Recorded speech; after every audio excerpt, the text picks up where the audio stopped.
এই যে এটা দশমিক আছে, দশমিক থেকে বাইনারি অক্টাল হেক্সাতে নাম।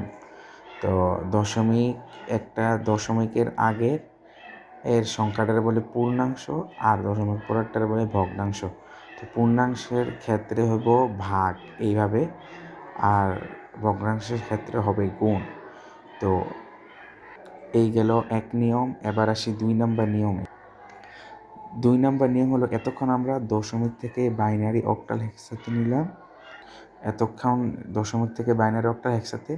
এবার বাইনারি অক্টাল হেক্সা থেকে দশমিকে নেওয়ার নিয়ম হচ্ছে, এখানে বাইনারিতে যেই মানটা দেওয়া থাকবে 2 বা 8 অথবা 16, তো এগুলোর সাথে যে সংখ্যাটা থাকবে এই সংখ্যার সাথে গুণ দেওয়া। যেমন এখানে 2 আছে, 2 দিয়ে 1কে গুণ দেওয়া।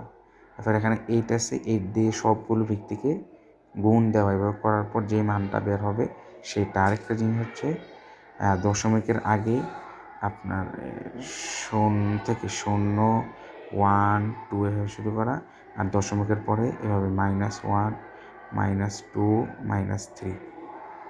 2 নম্বর নিয়ম শেষ। এবার 3 নম্বর নিয়মে আসি। এবারের নিয়ম হচ্ছে বাইনারি থেকে অক্টাল, বাইনারি থেকে হেক্সা।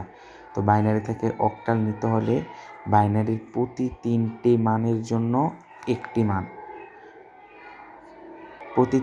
বাইনারির প্রতি 3টি মানের জন্য অক্টালের একটি মান। যেমন একটা সূত্র মনে রাখতে হবে, 1-এর ডাবল 2, 2-এর ডাবল 4, 4-এর ডাবল 8, 8-এর ডাবল 16। তো এখন আমরা এখানে দেখলাম বাইনারি থেকে অক্টালে নিতে হবে।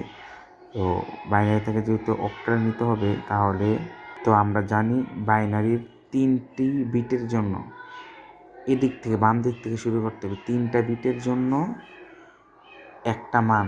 তো 3টা বিট লিখে দিই আমরা 1, 1, 0। তো এখানে 1 আছে মানে এই সংখ্যাটা নেওয়া যাবে, এখানে 1 আছে মানে 2 সংখ্যাটা নেওয়া যাবে। তো 2 আর 1 হয় 3। এই 3টা মানের জন্য হচ্ছে 3। এবার এই 3টা মানের জন্য হইব 1, 0, 0। এখানে 1 আছে, তার মানে শুধু 4 নেওয়া যাবে। এই 3টা মানের জন্য 4, আর এখানে 1, তার মানে এর আগে আমরা আর 2টা 0 দিয়ে দেবো। তো 2টা 0 দিলে 2টা 0, 1, তার মানে এটার মান হচ্ছে শুধু 1। তার মানে এটার মান বেরিয়েছে 143। আর এখানে আছে দশমিকের পরে 11। আর একটা জিনিস মনে রাখতে হবে, দশমিকের আগে গেলে 0 এদিক দিয়ে আসবে, আর দশমিকের পরে গেলে 0 এদিক দিয়ে বাড়বে। তো এদিক দিয়ে যেহেতু 3টা বিট, তো আমরা লিখি 11, 11, 0 আর 1, 1, 0।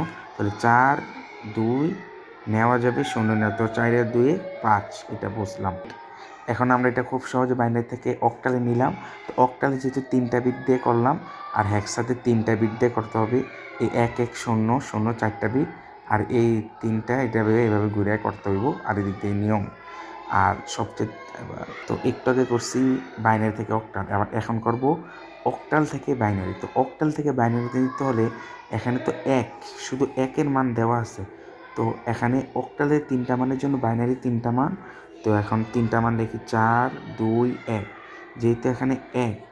যেহেতু এখানে শুধু 1, তাহলে শুধু 1 যোগ করব। তো 1 এখানে যোগ করে দেখা যাইতেছে এখানে শুধু 1 হইতেছে এখানে। তো এখানে 1 হইব, আর বাকিটি 0 হইব। তাহলে এখানে 3টা বিট হইব 00, 1। এখানে 4 আছে, 4। তো 4-এর মানের জন্য আমরা কি লিখবো, এখানে 4, 2, 1। তো এখানে 4-এর মান শুধু এখানে 4 আছে। তো 4-এর দামও 1, আর এটার 2টার দামও 0। তাহলে এখানে উত্তর হচ্ছে 100। এই যে 100, এই নিয়মটাও বোঝা হয়ে গেল।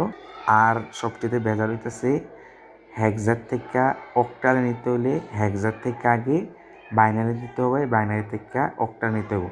অক্টাল থেকে হেক্সাতে যাইতে হলে অক্টাল থেকে আগে বাইনারিতে যেতে হবে, বাইনারি থেকে হেক্সাতে যেতে হবে। ধন্যবাদ। আজকে একটা একটা পাগলা একটা অঙ্ক আমার মাথা নষ্ট করে দিচ্ছে। এই অঙ্ক মোটামুটি একটু মোটামুটি পেরেছি।